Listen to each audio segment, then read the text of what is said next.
ಚಿಂತೆ ಮಾಡ್ಕೊಂಡು ಕಟ್ಕೊಂಡು ಹೋಗ್ತಾರಂತ ಸಮಯದಲ್ಲಿ ಆ ಪಕ್ಕದಲ್ಲಿ ಕುತ್ಕೊಂಡಂತವನಾಗಿ ಕೇಳ್ತಾನ, ಕೀಟಕ ರಾಜ ಗೋವಿಂದ ಅನ್ನೋದಕ್ಕೆ ನನಗೆ ಅರ್ಥ ಗೊತ್ತಿಲ್ಲ ತಂದೆ, ಆ ಅರ್ಥವನ್ನ ನಾನು ತಿಳಿಸ್ಕೊಡ್ಬೇಕಪ್ಪ ನೀನು ಅಂದಾಗ ಆ ಸಗಿಣಿ ಉಂಟೆ ತಿಳ್ಕೊಂಡು ಹೋಗ್ತಾ ಇರ್ತದಲ್ಲ ಕೀಟಕ ರಾಜನ ಸಗಿಣಿ ಹುಳ, ಆ ಗೋವಿಂದ ನಾಮಸ್ಮರಣೆ ಅದು ಕಿವಿ ಒಳಗಡೆ ಬೀಳೋಷ್ಟೊಳಗಾಗಿ ಆ ರೆಕ್ಕೆ ಒದರಿಕೆ ಜೀವ ಬಿಟ್ಟಂತೆ ನೋಡ್ರಿ.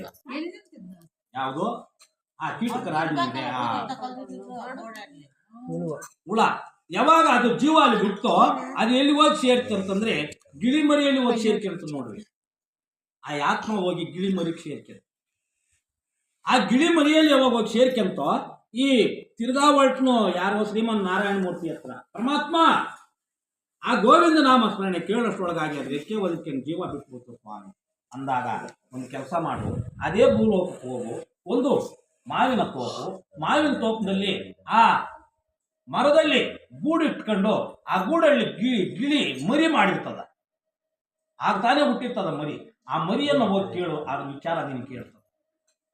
ಸರಿ ಅಂದ್ಬಿಟ್ಟಿದ್ದೆ ಭೂಲೋಕಕ್ಕೆ ಬಂದಂಥವನಾಗಿ ಮಾವಿನ ತೋಪು ಇರ್ತದಲ್ಲ ಆ ತೋಪು ಒಳಗಡೆ ಹೋದಂಥವನಾಗಿ ನೋಡ್ತಾನ ನಮ್ಮ ಮರನು ಒಂದು ಮರದಲ್ಲಿ ಗೂಡು ಇಟ್ಕೊಂಡಿದೆ, ಆ ಗೂಡಲ್ಲಿ ಗಿಳಿ ಮರಿ ಮಾಡ್ಕೊಂಡಿದೆ.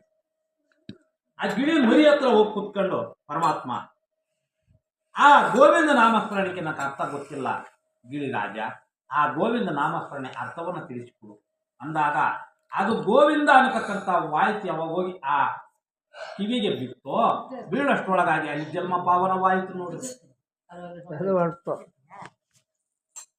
ಯಾವುದೋ ಗಿಳಿಮರಿ ಅಲ್ಲಿಗೆ ಎಷ್ಟು ಜೀವ ಆಯ್ತು? ಎರಡಾಯ್ತು. ಅದೇ ಆ ಜೀವ ಯಾವಾಗ ಬಿತ್ತೋ ಅದೇ ಆತ್ಮ ಹೋಗಿ ಎಲ್ಲಿ ಸೇರ್ತದ ಗೊತ್ತಾ? ಒಂದು ಗೋಮಾತೆಯಲ್ಲಿ ಸೇರ್ತದೆ.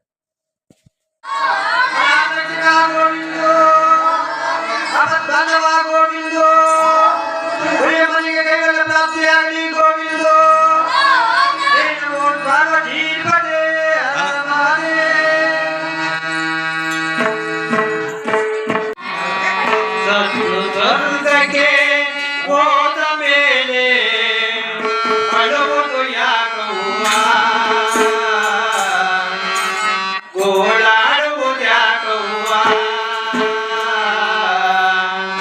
ಬರಿದ ಲೆಕ್ಕ